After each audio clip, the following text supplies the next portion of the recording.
It is finally that time of the year again where I get to make some more NBA mock draft videos. This time, obviously, with the 2024 NBA draft. And I gotta say, this is definitely by far the hardest mock draft I've really had to cover because there's no real, I think, number one pick that's a clear number one that every single person has in their mind. Not just that, I think everyone's mock draft legitimately changes every single day. So I'm kind of scared that by the time I actually do release this video, that my mock draft might have even changed a little bit. And it also doesn't help that Detroit and Washington are currently battling for the number one overall pick on the standings at the moment. Of course, we don't know what the official draft lottery does look like at the time of making this video, so I will just be going off based with the standings at the moment. And again, at the time of making this video, the Detroit Pistons do have the first overall pick. Well, I do have them taking Zachary Rashad. Hold on, scratch that. I definitely mispronounced his name. Zachary Rasache, I should say. Again, there's a lot of foreign players in this draft who have, to me, some funky names that are definitely perfectly normal from where they come from. Again, they probably think my name's pretty funky over there. But again, Zachary Rasache is an extremely good player. It's definitely a battle of him and Alexander Sarr, I think, for this first overall pick. And I think if Washington had picked one, they probably would take Sarr. So it kind of works out with, of course, the Pistons at the time making this video having one where they will take Rasache, who is a 6'9", 6'10", extremely versatile small forward who has definitely jumped in the draft ranks as I think the weeks have really gone on. He does have a couple of different NBA comparisons, one, of course, being Franz Wagner. He excels at creating space for his shot. He has an extremely deadly step back where he can also hit a really good jump shot from that as well. Again, an extremely good open court athlete who offensive talent is just really, really good. He's been said to have one of the best shooting strokes in this whole entire draft, while also being able to be a very good ball handler. With his extremely good ball handling, it also is said that he can be a pretty good passer and playmaker, and he's also pretty good on the defensive end. And this just works really, really well for the Detroit Pistons, who will definitely be looking to add a couple more wings and forwards, I think, in this offseason, considering they've presumably already got Asar Thompson and Jalen Duren in that starting five, who already aren't good three-point shooters at all. I think they definitely need to add some spacing into that lineup. They did obviously also lose Bojan Bogdanovic in the trade deadline to the New York Knicks. So again, they're definitely going to be looking for, I think, quite a bit of spacing and quite a bit of three-point shooting, considering we don't really know what Asar Thompson's ceiling is going to be like. Will he just be an elite defender in that starting lineup? We're not too sure, and even if that is the case, you still kind of do take that. And just adding a guy like this who can not only take, I think, some of the playmaking potentially and ball handling, of course, off Cade Cunningham, and just giving them another option on that side of the ball, he also can help out with the defense, which Detroit have been pretty notable on for having ever since their inception in the NBA. Of course, that has dropped off in the recent couple of years, but I definitely think Detroit are really going to try and get back to that. And with the Asar Thompson pick last year and the new potential pick this year, I think Zachary Rasache really does just come in and he kind of fills every single void that they really do need to fill. Maybe not straight away, but I think the ceiling for this dude could obviously be a really good NBA star. And potentially, I mean, another option to add to Cade Cunningham, who will obviously also hopefully be an all-star for them in the future as well. So I really like this pick for the Detroit Pistons, and I think it just makes a lot of sense in terms of, again, filling that spacing need, adding another shot creator who can also help out on the defensive end. He can ball handle as well. Again, there's not exactly that much that Versace really can't do. So I think this makes a ton of sense and would really build on to their low-key impressive young core that's kind of building in Detroit right now. With the second overall pick, we do have the Washington Wizards, who are really now starting to hit this full rebuild mode, which I think is it's definitely a long time coming, and they're definitely adding some really, really nice pieces. And it so does happen that with the second overall pick, I think there is a perfect player for them here who is going to help out so much on this team if they do, of course, decide to draft him. A guy who I think could possibly be the first overall pick, depending how this goes, is, of course, Alexander Sarr, who, in my opinion, I do think is possibly the best player in this draft class. He is a 7'1" power forward / center who just came off a season with the Perth Wildcats in the NBL, who I think are kind of renowned as the greatest Australian basketball team that we have seen so far. He had an extremely impressive season for them, really quickly becoming one of the best defenders in the whole entire league, which is already been noted to be one of the best defending leagues in the whole entire world. Again, there's a lot of different names that people are kind of throwing, as this guy with a comparison. I think this guy plays a bit like Evan Mobley. Again, in terms of being a dude who I don't necessarily know is 100% a center, similar to how Mobley has come into the NBA. He was kind of drafted as a center, but with the Cavs already having Jarrett Allen, they moved him to power forward, and because he was so versatile at defending the perimeter, he's actually done really, really well there. Again, Alexander Sarr is really like that as well. Again, extremely versatile defender that is so elite at getting up to the perimeter and switching on those plays. And with a season in the NBL, a league that is so known for defense with so many elite defensive coaches, you can already tell that it has severely improved him so much more to being again, one of the best, if not the best defender in this draft class. He also has an extremely good mid-range, and again, I haven't really even talked about this yet, but is really, really good on offense.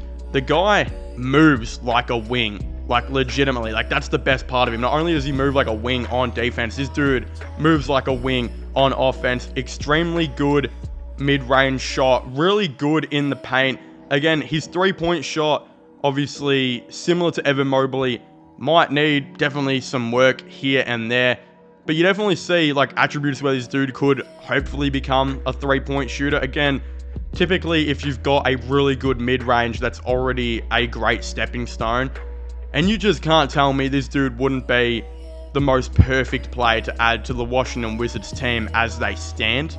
I think the Wizards legitimately need like a lot at most positions right now, especially the center position, after they of course got rid of Daniel Gafford and made a couple other moves. There's definitely a massive hole right there at center, and I mean, even power forward, like they could definitely use a guy who could switch on both of those positions. Now, will he be a center straight away? I'm not too sure. On most teams, he would probably start at power forward, but with how the Wizards are going right now, again, they probably can afford to put him at the center position and let him develop, there quite well. And again, with how he is going in the NBA right now, the fact that he's 7'1" and can guard the perimeter to an elite level, he's going to work so well in the NBA. I think he's got like Evan Mobley, in my opinion, kind of written all over him in terms of how he plays. And I think if you're the Washington Wizards, you are going to absolutely love that. Again, he really does fill in a ton of holes that they, of course, need to fill. And I do think this might be a semi-long rebuild for the Wizards. I think they definitely need to hit another draft or two after this one. But yeah, Alexander Sarr is an elite start for them. And I think, in my opinion, he is the best player in the draft. Of course, I didn't have him at 1 just because I think Rasace really does fit a lot more needs that the Pistons have. But both players are like neck and neck for that first overall pick. And I think if you manage to get him as the Washington Wizards, this is a terrific move for them. Now, with the 3rd overall pick, we have the San Antonio Spurs. And this is definitely one of the hardest picks to do because we know that in a lot of drafts, the Spurs don't traditionally take the most common player that everyone has them taking other than Victor Wembanyama. Of course, Jeremy Sohan was definitely an interesting pick, such a Spurs player.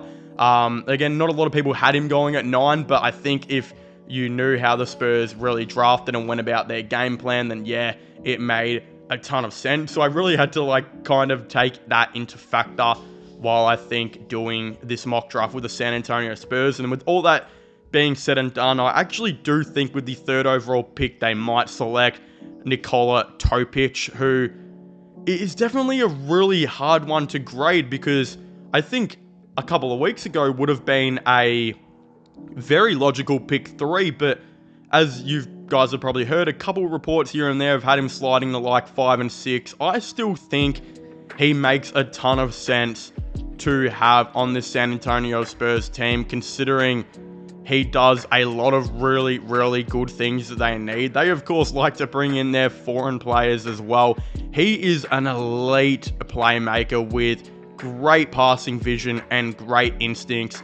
I really do think this is the type of guy who would be a really awesome player to have with Wembanyama long term and also have as his point guard. Not only is he an elite playmaker who, again, is extremely versatile with all of that, he actually has a pretty good looking 3-point stroke as well, and he's a pretty nice defender. Also being listed at 6'6" to 6'7", depending on what page you of course are looking at, this guy should be able to again switch 1 through 3, definitely on both of those guards. I just think this makes a ton of sense for the San Antonio Spurs. In my opinion, Tre Jones is a good point guard. I like Tre Jones, but I think he would be better served as a backup point guard in the league, especially at the moment. Again, he has improved, I think, a fair bit this season, but I think it's time now to bring in a dude who can be a really, really good playmaker for this team, an absolute floor general who also fits into the defensive system that the San Antonio Spurs have wanted to do quite a bit. And something that I actually really like about this Topic pick as well is I think one of the best things about the San Antonio Spurs right now is that I think they have a decent amount of shot creators, right? They've got Wembanyama, they've got Vassell, and of course they've got Keldon Johnson, who has been moved to a bit of a 6-man type of role. But you got those 3 really good shot creators, I think, on this team. Of course, you would maybe like a 4th or so, but I think you can possibly find that in free agency. I think the best part about Topic is this guy I think can play not only off ball, but I don't think he needs the ball in his hands to be a really good player. I don't think he needs to be a shot creator on this team, considering they've already got all of those guys to do that role. I think if Vassell, Johnson, and Wembanyama had a really good playmaker who could also go and be a 3-point shooter, that would really do a lot of good to this San Antonio Spurs team. I just think this makes a ton of sense in terms of that. And if they really want to get back to that old Greg Popovich style of being one of the best, if not the best defensive teams in the league, I think Topic, helps that as well, as he is a versatile defender who is also 6'6", 6'7", who can possibly, of course, switch, I think, not only in the 1 and 2, but hopefully on, the other 3 as well. Again, this dude is also, as I said, not only tall, but he is a pretty big dude who has a lot of strength. Again, his defensive ability is really, really good. Decent 3-point shooter, can play make. He's good around the rim as well and can draw contact in the lane, being a pretty good creative finisher around the rim. Again, he might not be the most elite, I think, first step kind of guy, and his burst isn't necessarily that good. Of course, being a taller point guard, it might come with him being a little bit slower than most point guards in the NBA. Yeah, this is just a great pick by the San Antonio Spurs, and I definitely think this could be the decision they, of course, do decide to go with. Now, with the 4th overall pick, we have the Charlotte Hornets, who I think get a lot of unnecessary hate at the moment. I think they're actually building something pretty good there with LaMelo Ball and, of course, a couple other dudes on this team as well. And I think another guy they could really definitely add is actually Cody Williams, who a lot of people have, kind of in the top 3 as well. He's actually the younger brother of OKC wing Jalen Williams, which for some reason I didn't know. I don't know why I didn't know this, but I have seen people legitimately having this guy at pick 1, and I think he could make a case there. I also think, though, this guy just fits in really well with the Charlotte Hornets roster. Again, he is a 6'8" wing/forward who I think, again, as I said, has pick 1 kind of written all over him right now. I definitely have seen it right now. I think he fits in with Brandon Miller and potentially Miles Bridges. It would be a very tall 1 to 4-man rotation. LaMelo being 6'7", Bridges 6'7", 6'8", Brandon Miller's 6'8", Cody Williams is 6'8". This dude is the ideal size for a wing, has really good length as well. He'll be able to switch from the 2 to the 4. He's even had comparisons to Tracy McGrady, with one website saying he's Tracy McGrady all over, except he's just, again, not as explosive when it comes to his verticality. But this dude is a really great rebounder, really good with the ball in his hands, can run an offense by himself. Again, his playmaking is pretty decent as well. Extremely good at getting to the rim and driving there. He also has that really good ability of just being able to drive while also kicking it out, kind of collapsing the defense there. The other thing is, too, not only is his offense pretty good, but he can also be a really good defender, being listed as one of the best two-way players in this draft right now. Again, I would say he could definitely be a top 3 defender in this draft while being a top 5 player offensively as well. Oddly enough, something that a lot of people as well don't talk about is this guy seems to be a pretty decent 3-point shooter, I believe, actually averaging around 41% in his college season right now, which I feel like no one has even brought up. I'm reading a lot of these scouting reports on him, and no one's kind of talking about his 3-point shot being 41%, which is pretty interesting. So we'll definitely see how that does go to the NBA, but right now, I do actually think he makes a ton of sense for this Charlotte Hornets team. I think this Charlotte Hornets team could quickly become one of the most athletic squads in the game, with, of course, Cody Williams, Brandon Miller, LaMelo Ball, and Miles Bridges. That is pretty crazy. Again, some people might argue that the 3-point shooting of this team might be a little bit hit or miss, but again, I know that Miles Bridges can sometimes not be the greatest 3-point shooter. I guess Jalen Williams has a question mark on his 3-point shooting, which I don't know how. 41% from 3 is pretty good. Their center, whoever they have at center, whether it's Nick Richards or whatever, it probably can't shoot, obviously. And then LaMelo, I still think is a good shooter, but people would beg to differ. I disagree on that, though. Again, I guess I'm just a bit of a fan of this Charlotte Hornets team, and I think they're low-key kind of underrated. And with enough building blocks and players like I think Cody Williams being added to this team, I don't see why it couldn't become really good. And I still think this team could be one of the best defensively in the NBA, with literally everyone on this team, starting five, probably being over 6'7" next season if they do decide to draft Cody Williams. So again, that is what it is.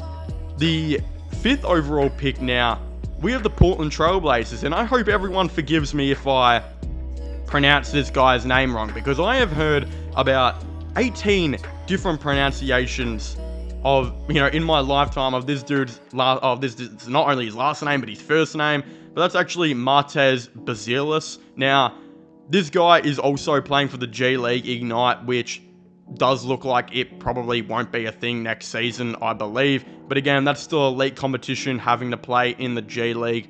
There is a ton of really good players in the G League, like Sharif Cooper, who just aren't NBA level, but are elite of the elite basketballers in the world. And that's the competition Bazilis has to really go against. Again, this dude is a 6'10" small forward who is an extremely, I think, big wing. I've seen some people say this dude could possibly play a bit of shooting guard. I'm not exactly too sure, but considering this guy's got great handles and elite court vision as well, he is great with the ball in his hands. And one of his big, I think, notable things about his play is when he's on the court, the ball movement and the flow on offense looks absolutely crisp as well. Again, he's played on the ball a lot. A lot of people are actually comparing him a bit to Michael Porter Jr., bit of like a prime Gordon Hayward as well. Really, really good offensive player, just like those guys. Again, really smooth and promising three-point shot. That could be absolutely elite in the NBA. Again, some of the question marks on this guy is some people are saying, will he just be an elite role player like what Michael Porter Jr. has become? Or could he maybe develop into being what like Gordon Hayward was when he was that all-star kind of caliber player? Again, he does have a bit of a thin frame, pretty skinny kind of guy, but again, get him in the gym, get some KFC into this guy or something, I'm not too sure, and I think he will definitely bulk up for the NBA as well. This dude is just really awesome to watch on offense, though. Like, just watching him space the floor with his three-point shooting, while also being elite with his ball handling when he does have it. Of course, the flow of offense when this guy is on there as well, and just the ability he has, again, with every offensive tool, being a nice floor spacer. I still think this guy can develop into being a pretty good shot creator, like what Michael Porter Jr. and Gordon Hayward has. Well, he's really good all-around game. I think he can find the right player and be a nice playmaker as well. That kind of coincides with the good ball handling that he does have. I also think he would be a pretty good player, though, to add to this Portland Trailblazers team. Again, I saw somewhere the other day that said that Scoot Henderson actually broke the record for like the worst plus minus. A lot of people are saying he's the worst player in the NBA.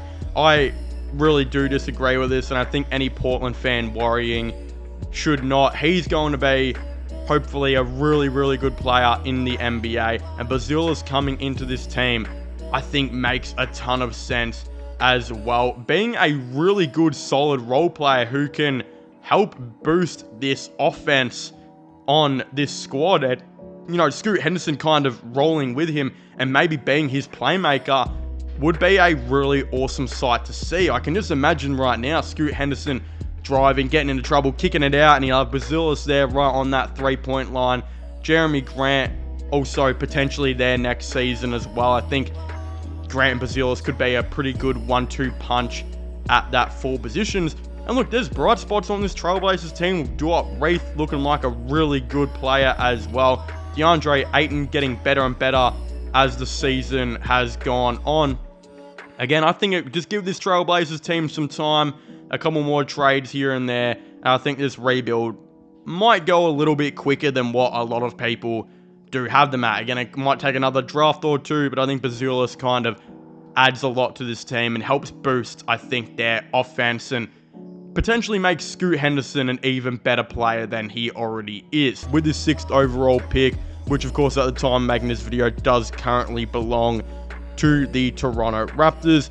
And again, the Raptors have always been, I feel like, a harder team to draft from in the last couple years because they could take absolutely any position, because I feel like they've got a lot of really decent players in their starting 5, like Scotty Barnes, RJ Barrett, again, Emmanuel Quickley, etc., who, again, are pretty decent in their respective positions. Of course, their bench is definitely one of the more weak ones in the league. So with this pick, though, I did just kind of think, well, let's just go with who I think is best available, which is Robert Dillingham, who is arguably the best point guard in this draft so far. Again, of course, I did have Nikola Topic going at pick 4, who I do believe is maybe the best, but also fits what the Spurs needed at that pick.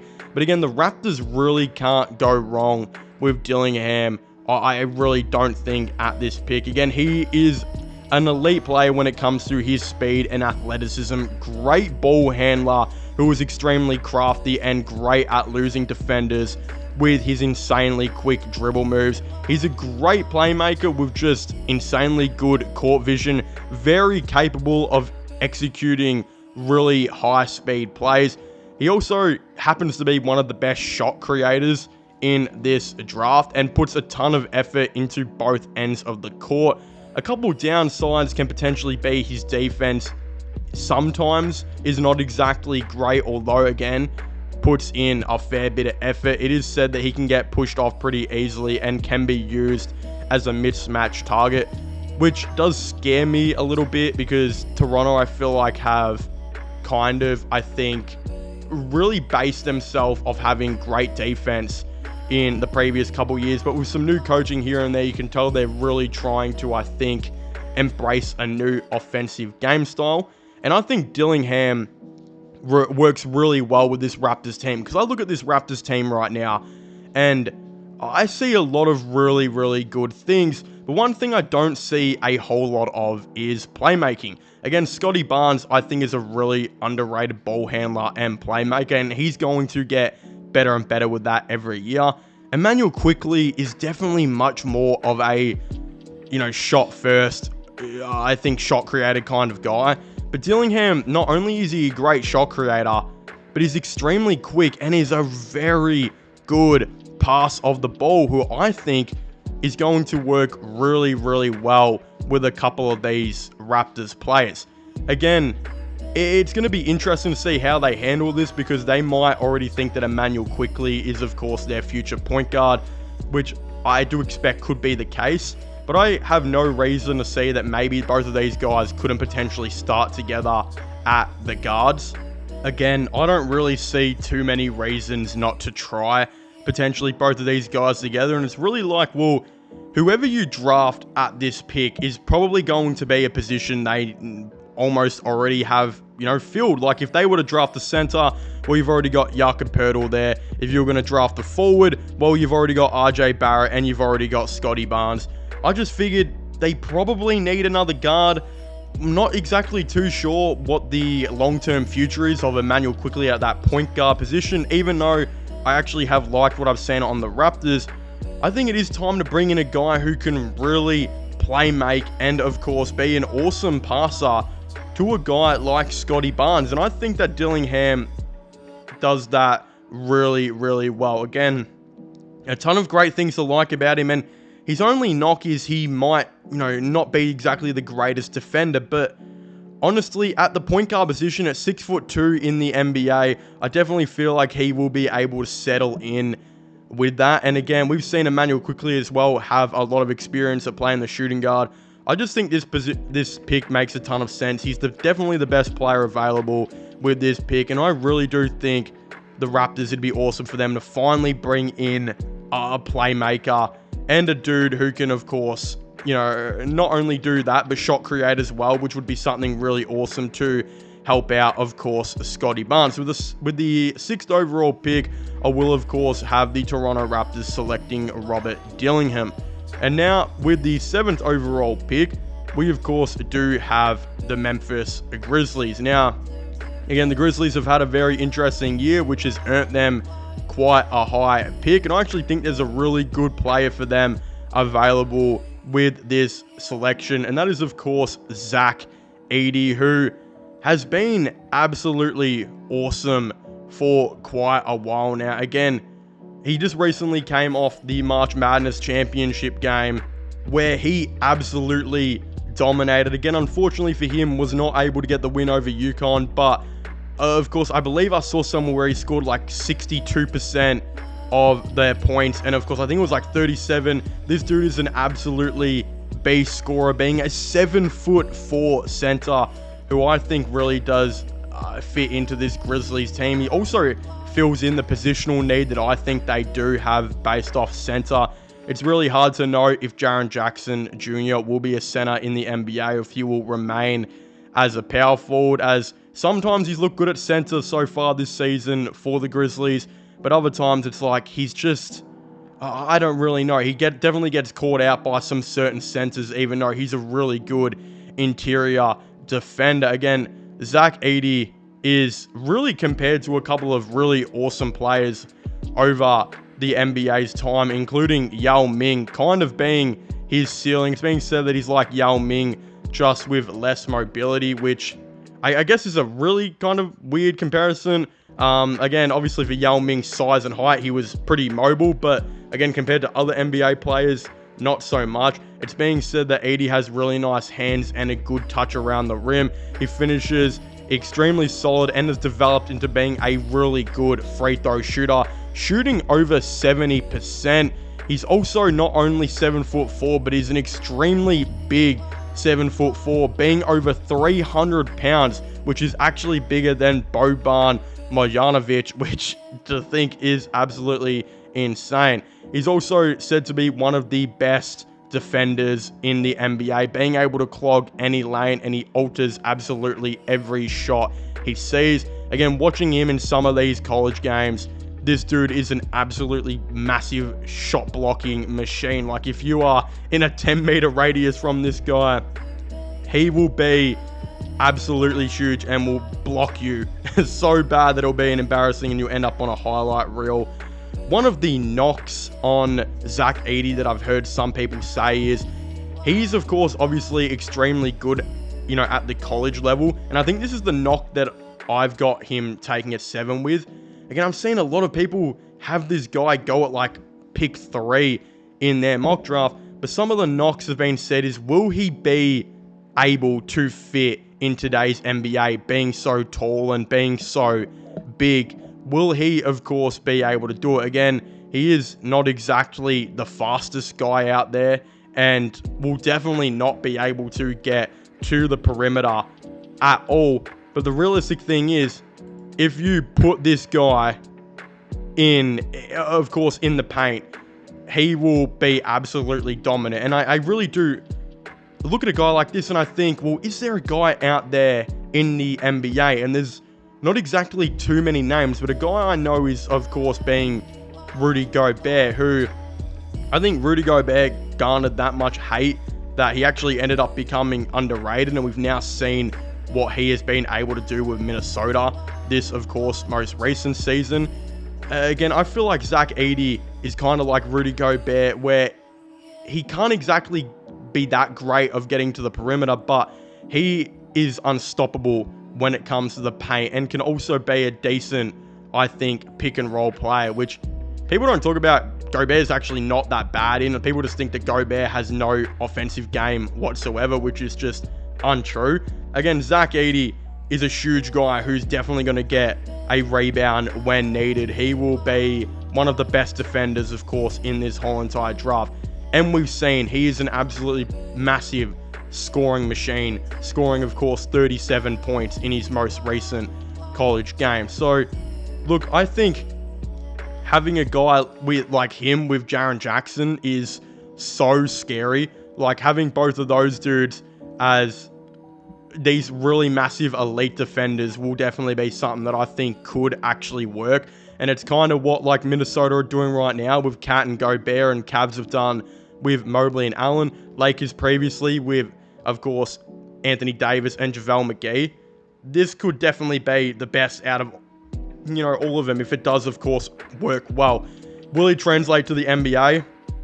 I'm not too sure. But this guy is putting double-doubles left, right, and center in college. 7'4", and an extremely good defender. So I guess you can only try, and I think with how Memphis have credited themselves as massive defensive teams over the past couple years, why not give it a go? So that's why I think this pick, of course, does make sense. Now, with the 8th overall pick, we have the Utah Jazz, and you can basically pick any position for these guys. They're looking for quite a fair bit, of course. They got a really good and awesome young core on that team so far, but are definitely looking to add some guys here.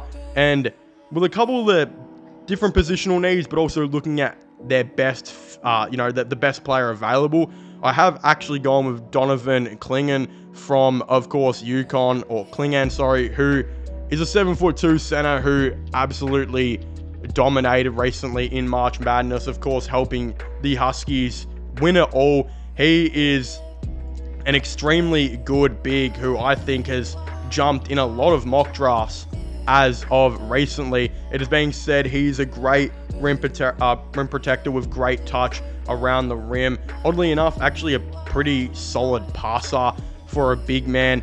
He's a great rebounder, whether it's offensive or defensive, and a pretty efficient scorer.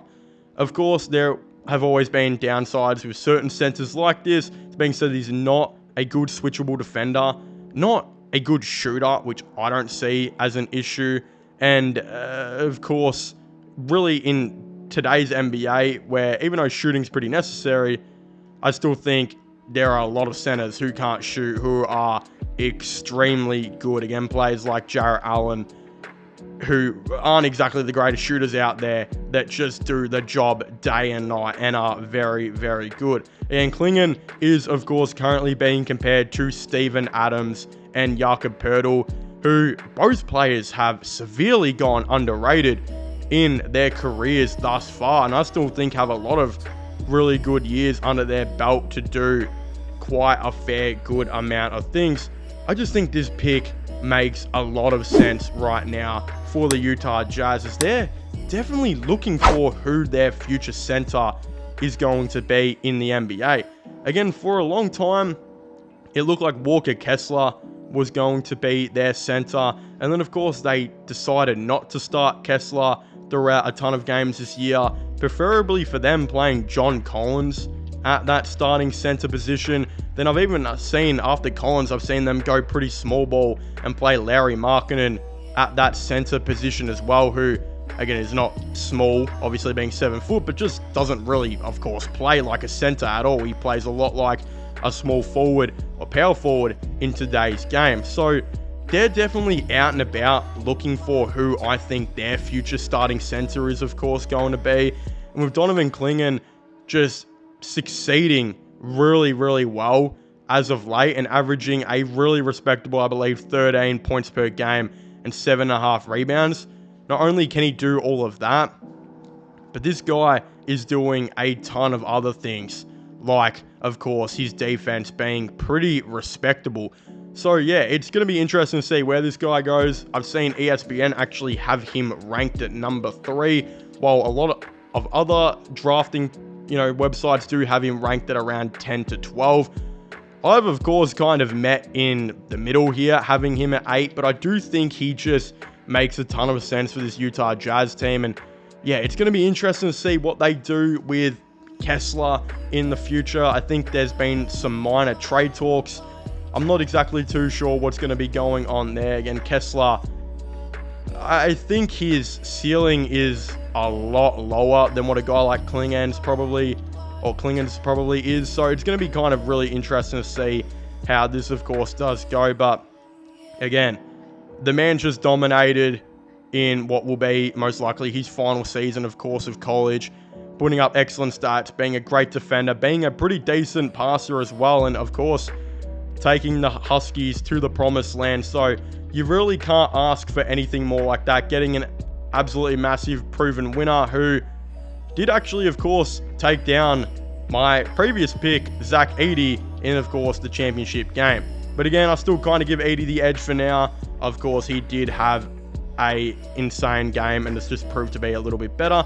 But again, some might argue that Klingon might actually, of course, convert to the NBA a little bit better than 80, which I think, of course, Utah Jazz fans will be very excited to hear, as I do have them taking him with the 8th overall pick. But moving on now to pick number 9, we have the Houston Rockets, who I definitely debated between about 5 different players who I would have them taking. Again, it definitely went through my mind. Could they have gone with a Reed Shepherd? Maybe not. They've already got Van Vliet and a couple other different point guards. Could they have gone with a Filipowski? Maybe not. Again, they're pretty good on the center position. There's definitely a ton of players they could potentially take here, but I decided to go with another wing/forward in Dalton Knight, who has really boosted his draft stock as of recent. Again, kind of doing very well in college, as he's an elite shooter, a very solid athlete who will likely be able to contribute to the NBA straight away, already being around 22 years old, I believe. An extremely great finisher around the rim, elite in transition. He gets down the floor before anyone else and is extremely effective at finishing plays at high speeds. Again, some might argue his defense might not be the greatest thing at this rate, but definitely has improved, as he has gone on. Some of the comparisons I've seen are actually calling him a little bit taller, a little bit of a better defender, of course, than what Norman Powell is. Powell being an incredibly underrated, I think, three-point shooter and role player. That's what I was trying to say, for a very long time. Again, doing really well on the Clippers this season, putting himself in 6-man contention. I think this is something like Knight could, of course, do on this Houston Rockets team. He averaged 21.7 points per game for Tennessee. Again, having a game where he scored 37 points with a field goal of 13 out of 17, getting his 6 rebounds, of course. I think he just comes in really well and adds to what I think this Houston Rockets team is, of course, trying to do. I believe as well this Rockets team might be even a little bit weaker on, natural wings as of this point. Again, you got guys like Van Vliet, and of course Jalen Green, who are just the natural guards. Armin Thompson is a guy who you're going to hope is going to be able to guard 1 through 3 as he progresses on in his NBA career. But as of their wings / small forwards, they don't have, I don't think, really a whole lot. You got Dylan Brooks, of course, there. Cam Whitmore, who hasn't really, he's played some decent games so far in the NBA, but again, we haven't seen the best of him. And then, of course, Jashawn Tate, who we really don't know if he will be on this Houston Rockets roster next year. I think there is a massive hole right now for this team to, of course, go out and get some wings / small forwards. And Knight, obviously, not only is he a great scorer, but he's also a great shooter. So when you have guys like, Van Vliet trying to play make, and, of course, Jalen Green trying to shot create, we know Jalen Green, unfortunately, can get himself into trouble at the wrong times. And having a guy to kick it out to like Knight, who obviously, again, has been proven to be a really great shooter so far, and also a decent shot creator.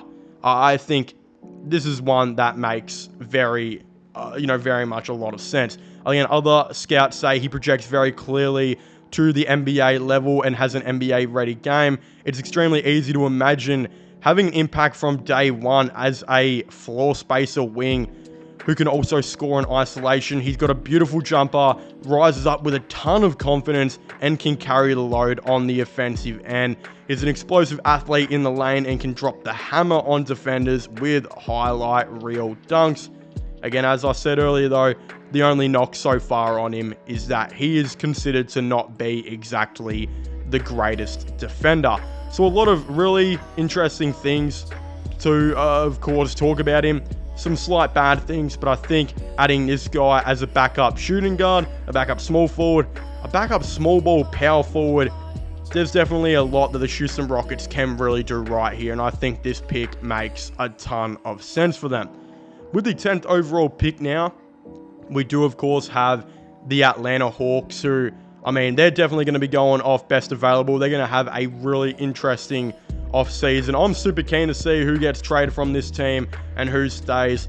They're actually low-key building, though, I think, still a pretty impressive young core that no one really talks about, which is pretty unfortunate. But it so happens there is a guy right now available at this pick who... It's going to be really interesting to see how he goes to the NBA and how he converts. Will he be really good?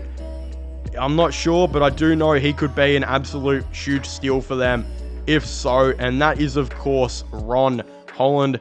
Again, I think people forget that this guy at one stage had people talking about him being a potential pick 1 of this draft. Of course, he is a 6'8" small forward / power forward. Ranked by some places at 12, ranked by other websites at 6. Again, I've got him going near in the middle of number 10. Of course, is being said to be one of the most well-rounded athletes in this draft class. He's extremely fast, he's strong, and he can jump out of the gym with great hops. He has the ideal frame for a wing / forward in the NBA, being 6'8", with long arms and a lot of muscle. He's an elite scorer in transition, gets down the court fast, great mover off the ball. He's a great driver and an extremely good finisher around the rim. And of course, he's a really, really good perimeter defender who can stay in front of his man and contain anyone from bigger guards to big forwards. Again, unfortunately, there are of course some downsides. I mean, I've said everything that's so great about this guy. There's just a lot of things that aren't good. And I think that's where his rank of potentially being a pick 1 kind of dropped. But of course, it's being said, he's not a great passer. He can be turnover prone, so just potentially sometimes not good with the ball in his hands. His 3-point shot isn't consistent at the time making this video, and of course his shot creation can also be a little bit inconsistent. But again, I think with maturity, leadership, and coaching, especially in the NBA where not necessarily everything is on your shoulders like it might be for him to be the number 1 man, like it is for him where he actually plays in the NBA G League Ignite team. I think going to the NBA and playing with a guy like Trae Young, who still does not get the recognition he deserves as a really good shot creator and shooter, who is also very calm and steady with the ball in his hands. I think going and working under a guy like that, working under a guy like DeJounte Murray, and some good coaching, underrated coaching potentially from Quinn Snyder as well. There's no reason that a guy who is already an elite off-ball player, who can be very good with the ball in his hands, great driver, great finisher, a great perimeter defender, which is always extremely handy in the NBA, a great scorer. There's no reason why all of that, you know, it can't be something really good in the NBA. And again, turning the ball over and not being a good passer, that can sometimes suck, but that can be really easily fixed in the NBA with just composure and coaching. So I think you can already write those two off. Again, the ones that concern me is his shot creation being inconsistent and 3-point shot not being good. It's definitely not great. But again, I think he can absolutely learn, and there's no reason why he couldn't do and be a very good player, of course, in the NBA. So again, I think it makes a lot of sense for the Atlanta Hawks to make this selection.